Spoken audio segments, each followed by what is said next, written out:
झारखंड में एनडीए ने सीटों का ऐलान कर चुनावी रणनीति में बाजी मार ली है। अगले महीने तक जेएमएम कांग्रेस की सरकार जा सकती है और झारखंड में बीजेपी की सरकार बन सकती है।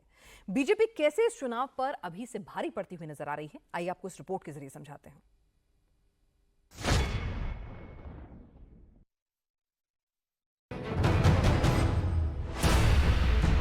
महाविकास आघाड़ी में सीट बंटवारे को लेकर खींचतान बढ़ती जा रही है। शिवसेना उद्धव गुट के नेता संजय राउत ने आज नाना पटोले समेत कांग्रेस के नेताओं पर बड़ा हमला बोला। संजय राउत ने यहां तक कह दिया कि कांग्रेस की महाराष्ट्र इकाई के नेता फैसला लेने में अक्षम है। वो हर बार हाईकमान का नाम लेते हैं और फैसला टाल देते हैं। उन्होंने कहा कि शिवसेना, यूबीटी और एनसीपी शरद पवार के बीच कोई विवाद नहीं है, सिर्फ कांग्रेस ही है जो फैसला लेने में वक्त बर्बाद कर रही है। अब आपको बता दें कि ठाकरे सेना क्यों कांग्रेस पर हमलावर है। शिवसेना यूबीटी विदर्भ में ज्यादा सीटों की मांग कर रही है, लेकिन कांग्रेस देने को तैयार नहीं है। कांग्रेस मुंबई और मराठवाड़ा में भी शिवसेना यूबीटी को ज्यादा सीटें देने के लिए तैयार नहीं है। उद्धव सेना की दलील है कि उसने लोकसभा चुनाव में अपने कोटे की रामटेक, अमरावती जैसी परंपरागत सीट कांग्रेस को दी थी और कांग्रेस जीती भी। ऐसे में विधानसभा में इन जिलों में कुछ सीटें शिवसेना यूबीटी लड़ना चाहती है, तो इसमें गलत क्या है? इसी वजह से संजय राउत के निशाने पर आज सबसे ज्यादा कांग्रेस रही। अब टाइम कम है बहुत, तो महाराष्ट्र के नेता है वो निर्णय लेने में सक्षम नहीं है। ऐसा मुझे लगता है कि बार बार उनको दिल्ली में लिस्ट भेजनी पड़ती है, फिर चर्चा होती है। अब वो समय निकल चुका है।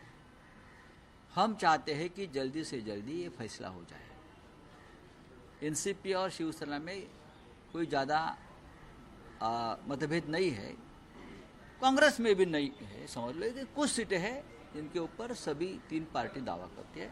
तो आज हमने कांग्रेस हाईकमान से भी चर्चा की दिल्ली में। आज सुबह मैं पार्टी चीफ उद्धव ठाकरे जी से उनको पूरा मैंने जो मीटिंग में हो रहा है हो गया, उस बारे में मैंने माननीय उद्धव ठाकरे जी से भी बात की। उद्धव ठाकरे जी से मुझे कुछ सूचनाएं मिली है, मैं उसका पालन करूंगा शाम तक,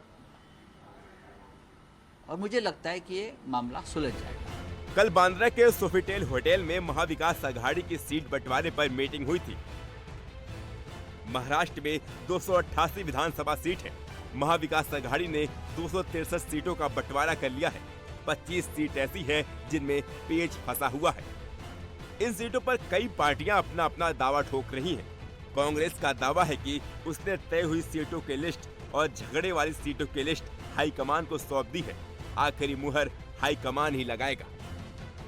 अरे 20-25 जगह का ये है, पेंच है, वो हाईकमांड के पास ली जाएगी। कल और परसों डिक्लेयर हो जाएगी। लेकिन क्या वो वजह है कि हम पेच नहीं छूट सके? और दूसरी बड़ी बात आप बोल रहे हैं कि कार्यकर्ता जिस तरह से ये बोल रहे हैं कि हमारे को सीट, तो आखिरी ये कार्यकर्ताओं का सम्मान रखना, वहाँ की सिर्फ जीत क्या आ रही है, मेरिट कैसा हमारे दल का है, पार्टी का है, वो हमने बताया, वो भी अपनी बता रहे। ऐसे मामले में हाईकमांड डिसीजन लेगा।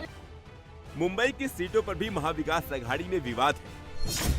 मुंबई रीजन में 36 विधानसभा सीट है।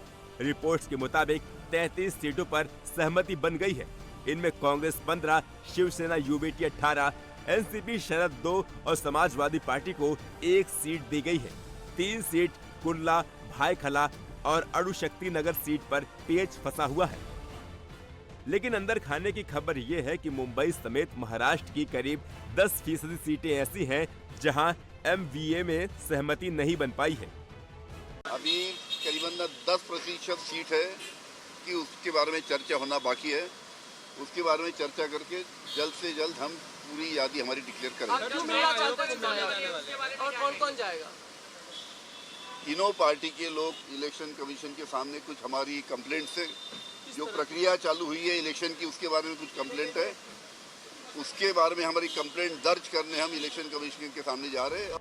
महाराष्ट्र में 20 नवंबर को एक ही चरण में सभी सीटों पर वोट डाले जाएंगे। लेकिन महाविकास आघाड़ी जब सीट बंटवारे पर ही झगड़ रही है, एक दूसरे के कैंडिडेट के लिए प्रचार कैसे कर पाएगी?